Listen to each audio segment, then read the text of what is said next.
Why don't you guys go talk to my friend? She's single too. Your friend? No way. She's not my type at all. Please, beautiful girl, we're here because of you, not your ugly friend.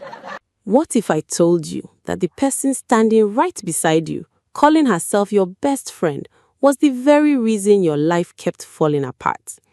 What if the one who held your hand at church every Sunday, who cried with you when things got hard, who said, "We are sisters, you and I," was actually the one pushing you deeper into the shadows every single chance she got? This is not a love story. Not at first. This is the story of Angela, the girl everyone forgot to see. It started the way most painful things start, quietly, disguised as something normal. Angela and Bianca had been friends since primary school. They grew up in the same neighborhood in Lagos, attended the same church in Sulurere, wore matching Sunday dresses their mothers sewed from the same Ankara fabric. From the outside, they looked like sisters, the kind of friendship people pointed at and said, "See those two, always together." But together did not mean equal. And Angela would spend the next 26 years of her life learning that bitter lesson. Bianca was beautiful in the way that stops a room. Tall, smooth, dark skin that caught light like polished wood. 4 lips that curled into a smile men crossed the street for. When she walked into a space, something shifted. Conversations paused, heads turned, phones came out. She was the kind of woman who made ordinary rooms feel like occasions. Angela was different. Not ugly, no. That word is too simple, too lazy for what people did to her. Angela was the kind of girl people looked past. Average height, full figure, dark and quiet, with big watchful eyes that noticed everything, even when everyone assumed she noticed nothing. She was the kind of woman who had to work 3 times as hard to be seen in any room Bianca walked into. And Bianca knew it. That was the part Angela refused to admit for years, that Bianca knew.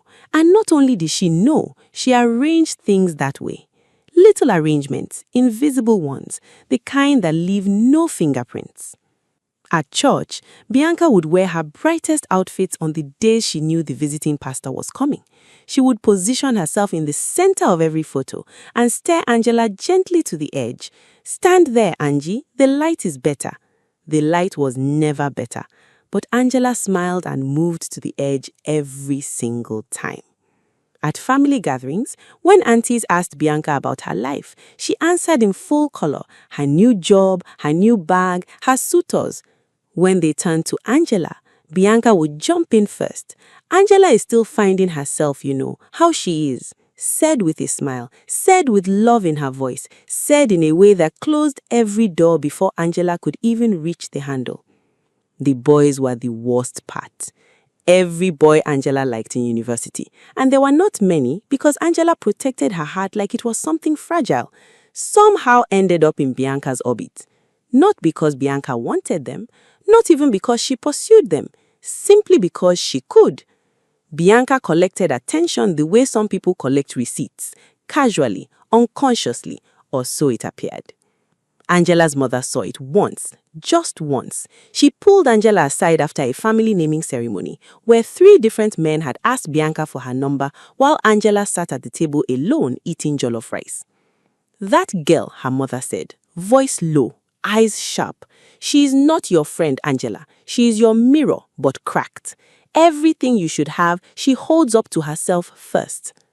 Angela laughed it off. She was 22. She did not want to believe it.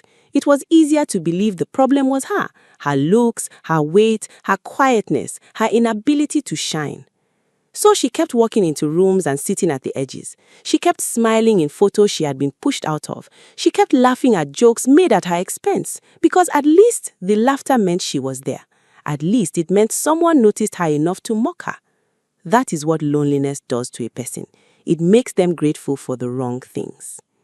And then, on a cold Tuesday morning in March, Angela's grandmother died. And everything, every single thing began to change. Mama Ngozi was not a woman people forgot easily. She was 78 years old when she died, small in body but enormous in presence, with hands that smelled permanently of shea butter and a voice that could quiet a whole compound with one word. She had built her skincare business, Ngozi Naturals, from a single pot of cream she mixed in her kitchen in 1989, selling it door to door in Apapa with a baby tied to her back. By the time Angela was born, Ngozi Naturals had grown into something real, a proper factory in Agbara, retail partnerships with 3 major pharmacies in Lagos, a loyal customer base that stretched across Nigeria and into Ghana and Cameroon. Mama Ngozi had done it without a husband's money, without a degree, without a single person who believed she could. She had done it on stubbornness and early mornings and prayers that shook the windows. Angela had always been closest to her grandmother.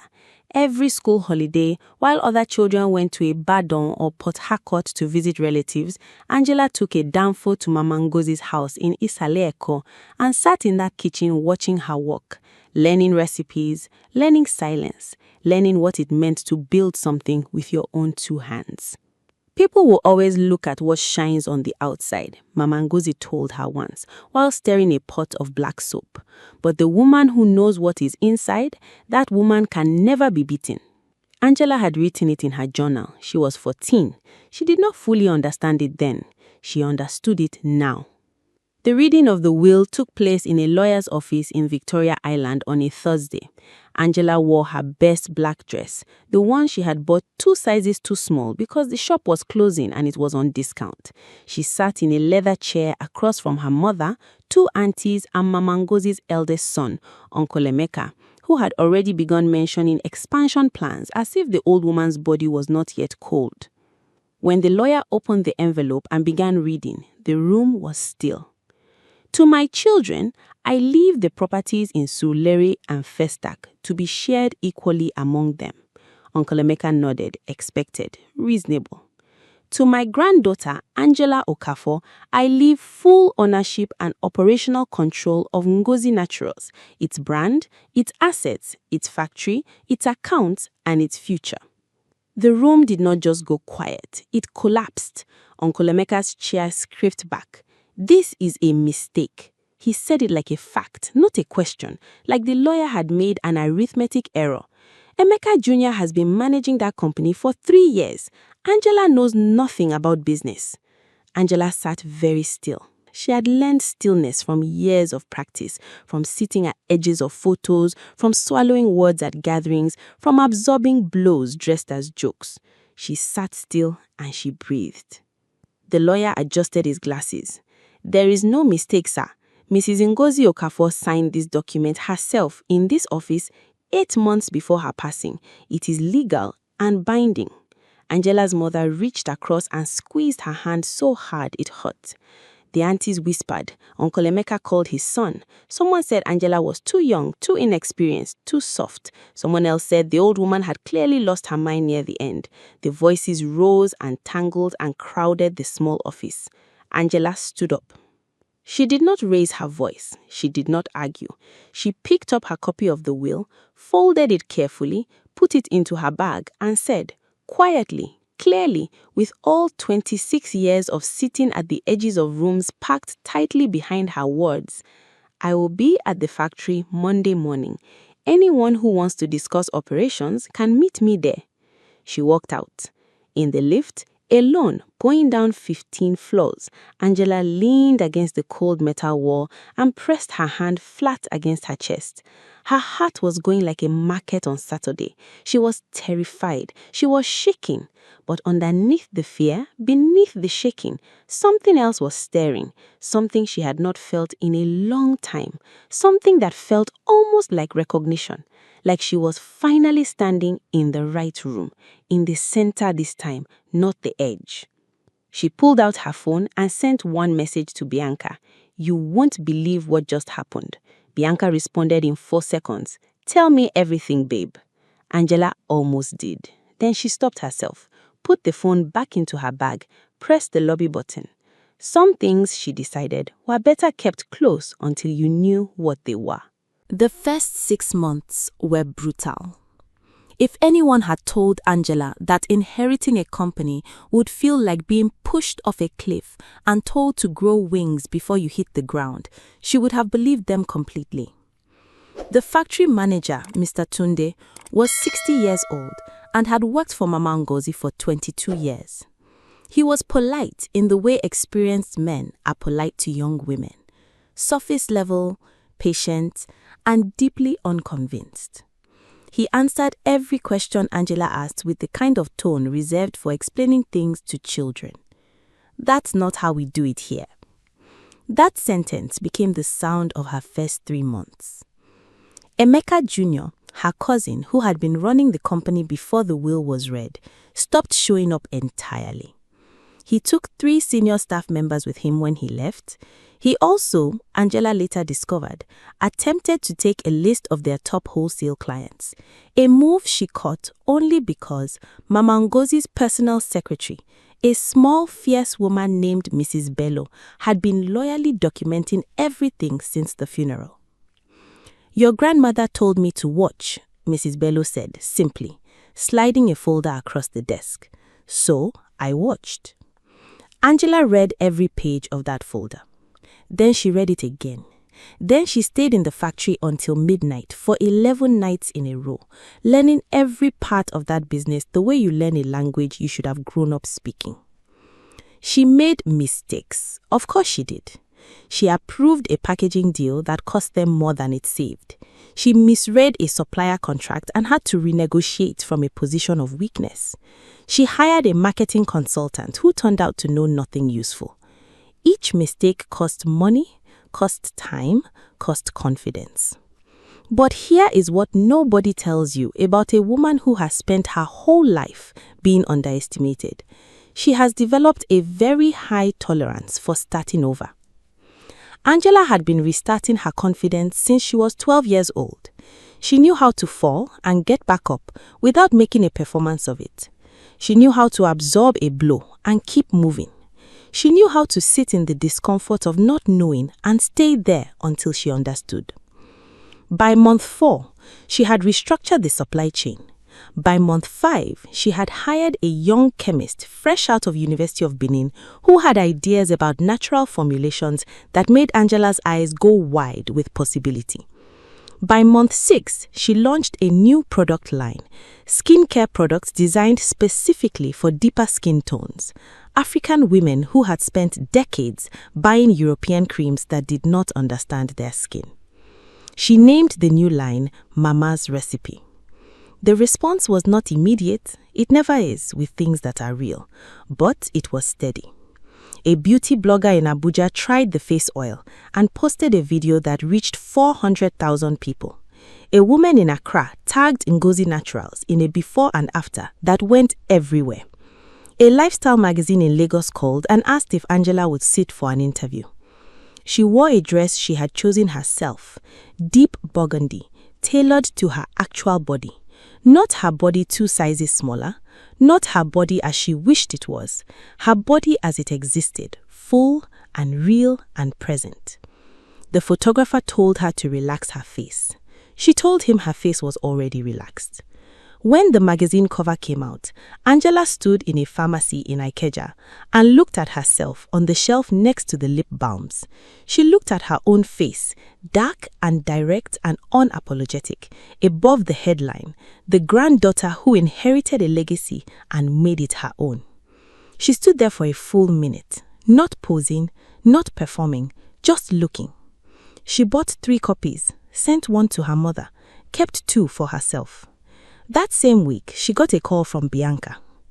"I saw the magazine, Angie. You look so good. I always knew you had it in you." Angela held the phone and listened to Bianca's voice, warm, familiar, enthusiastic, and something shifted in her chest. Not anger, not bitterness, just clarity. The kind that comes when you have finally seen something you can never unsee. "Thank you, Bianca," she said, and nothing else.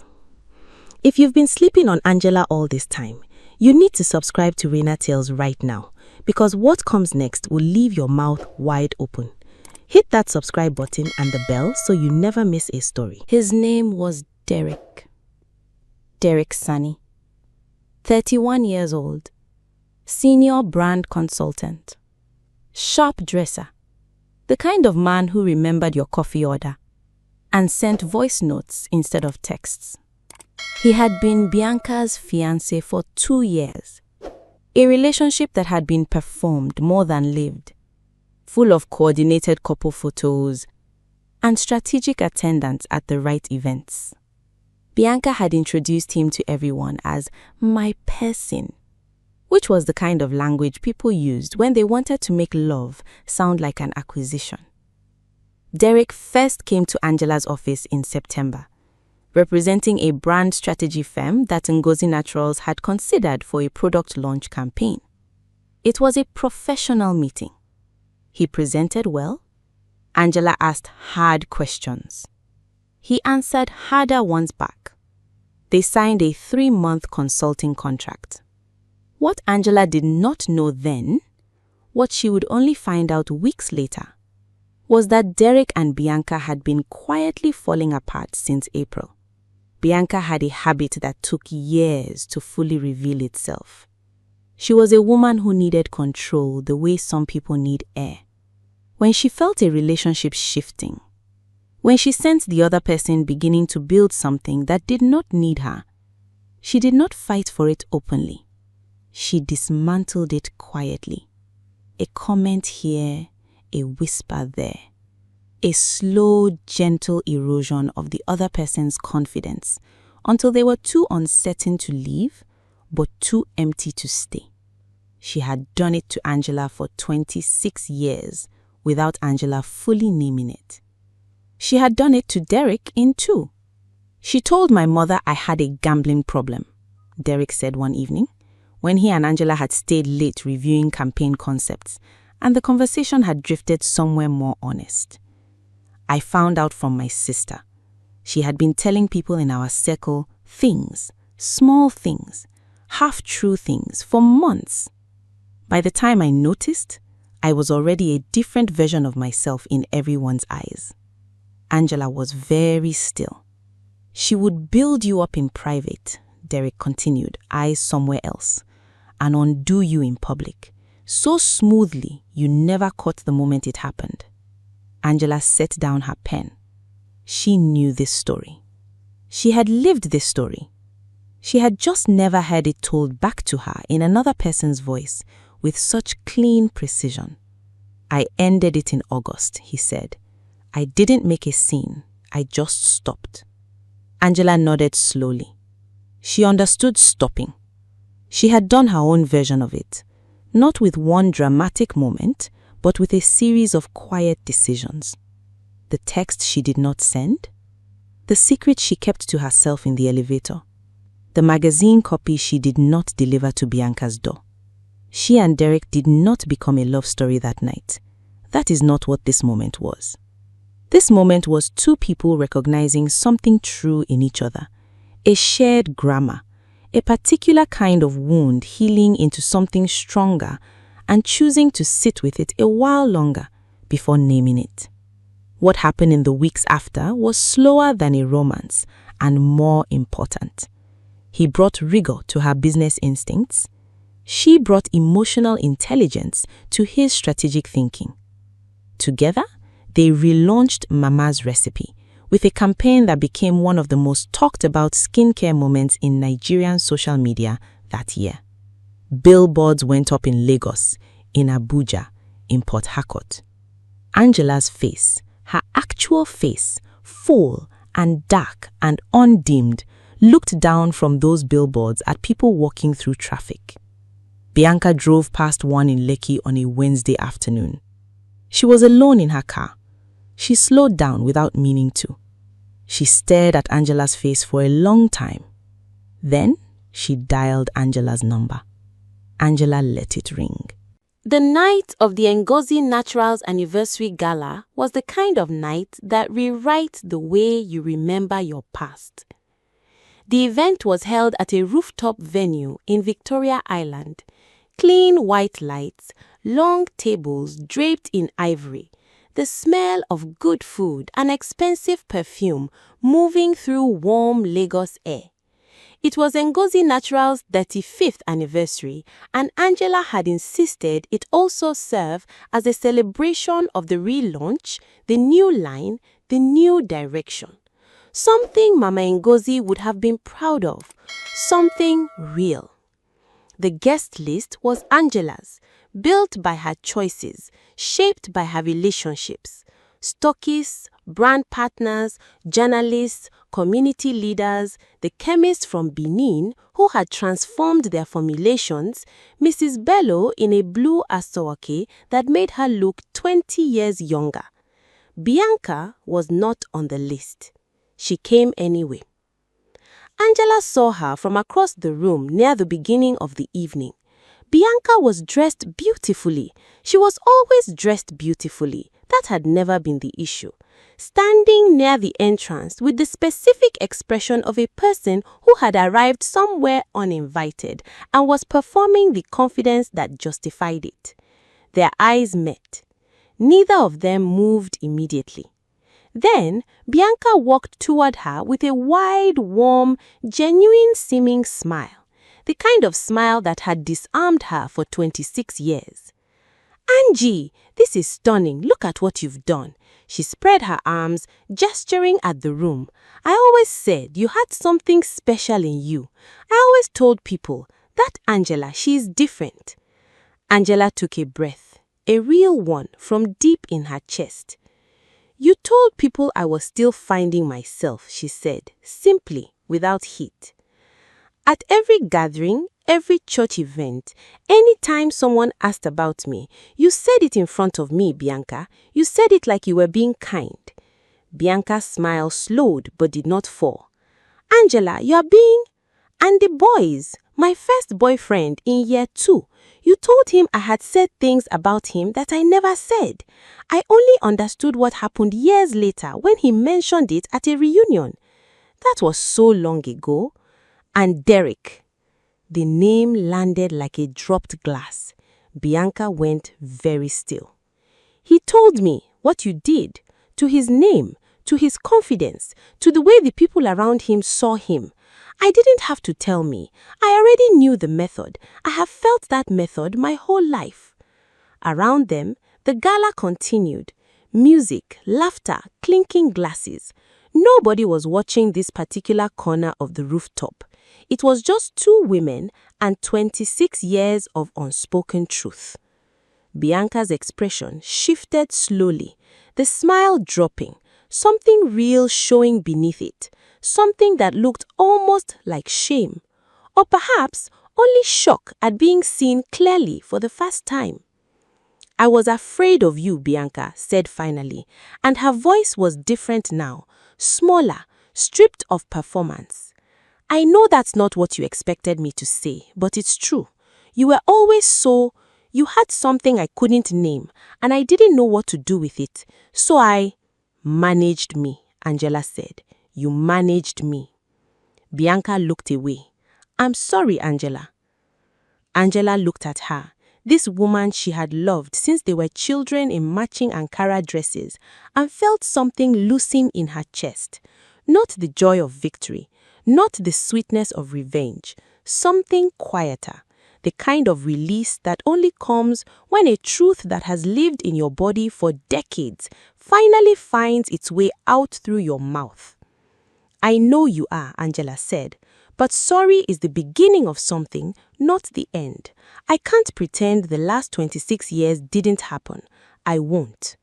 She touched Bianca once, briefly on the arm.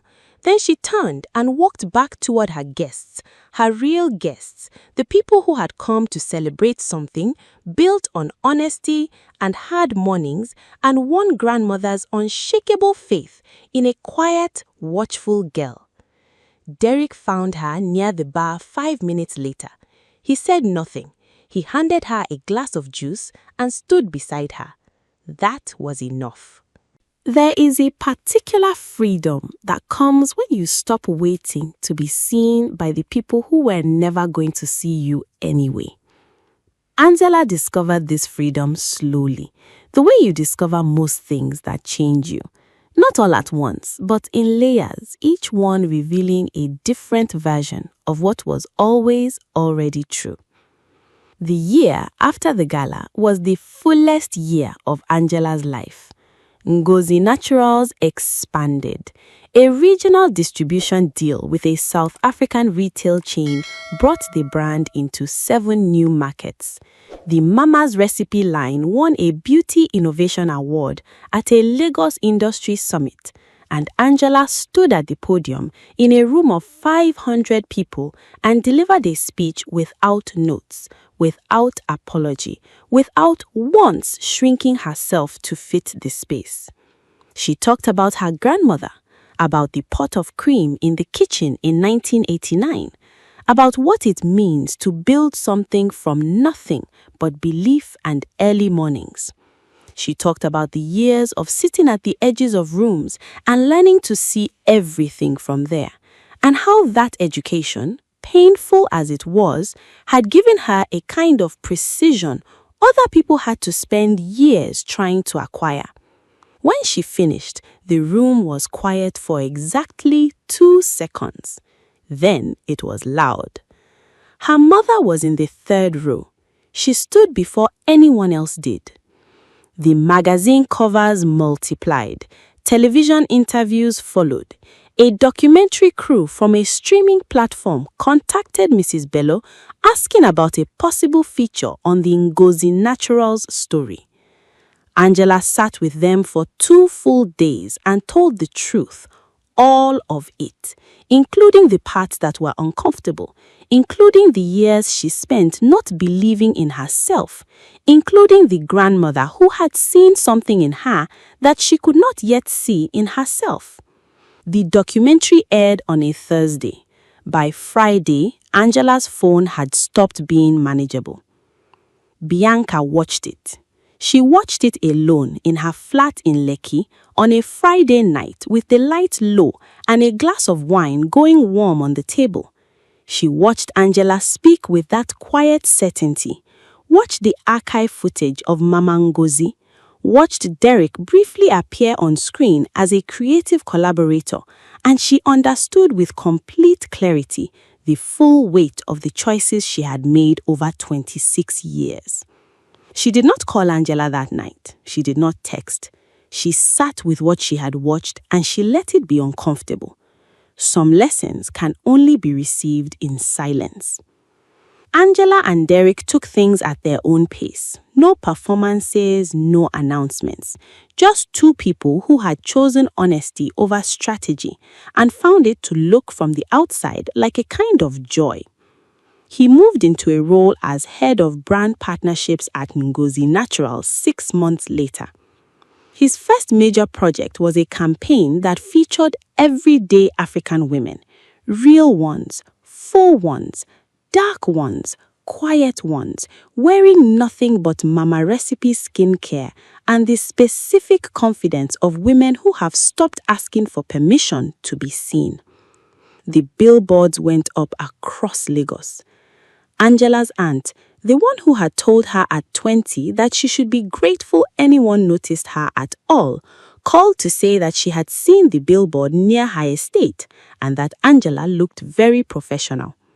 Angela thanked her warmly, genuinely, without bitterness, because that aunt, in her limited way, was doing the best she could with what she had. And Angela had learnt, was still learning, that carrying the weight of other people's smallness was a luxury she could no longer afford. Uncle Emeka's son, the cousin who walked out of the factory with 3 staff members and a client list, reached out through a mutual contact, asking if there were any roles available at Ngozi Naturals. Angela read the message, thought about it for 1 full day. Then she replied, "Send your CV to HR." Not because she owed him anything, because she had become the kind of leader who did not let old grievances make small her capacity for generosity. Because Mama Ngozi had taught her that the size of your table is a reflection of the size of your heart. Because Angela at last had enough room. She still drove past that pharmacy in Ikeja sometimes, still saw her face on the shelf sometimes, still felt something move in her chest each time. Not pride exactly, though there was pride. Something older, something that felt like recognition, like arrival, like the quiet click of a door finally opening to a room you had always deserved to stand in. She was the girl nobody saw, the woman she became nobody could look away from. And the most powerful thing, she had not become this woman to prove anything to anyone. She had not transformed herself for revenge.